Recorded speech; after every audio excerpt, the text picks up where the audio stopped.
Shabbat Shalom to all my friends in SW3 and beyond. This week's Sidra Miketz is when Pharaoh has these dreams: 7 fat cows, 7 thin cows, 7 fat ears of corn, 7 thin ears of corn. Doesn't understand what's going on. The thin cows are gobbling up the big cows. The thin ears of corn are gobbling up the big ears of corn. All his wise counsel cannot understand or interpret his dream. And then comes Yosef, brought up from the prison, and he interprets the dream perfectly. That's a quite incredible episode. But let's fast forward to where Pharaoh makes Yosef the viceroy of Egypt. And then there is a terrible famine, as predicted and understood in the dreams that Yosef interpreted through God's help. And Jacob sends his sons down to Egypt to get food.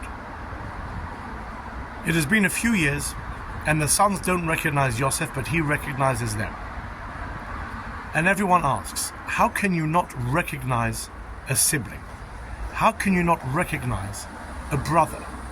What has happened so much in your life that your own brother, who for 17 years lived in your house, played with you, worked with you, suddenly you don't recognize him because he has a beard? What is going on? And there are many answers. But the answer that maybe is most applicable to what's happening now is, if God doesn't want you to understand what's going on, you never will. You can be staring your sibling in the face. If God doesn't want you to recognize that sibling, you won't.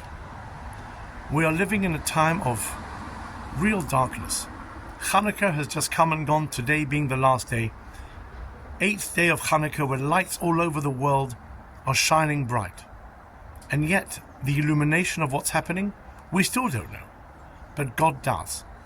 And our rabbis tell us that that is a reassurance.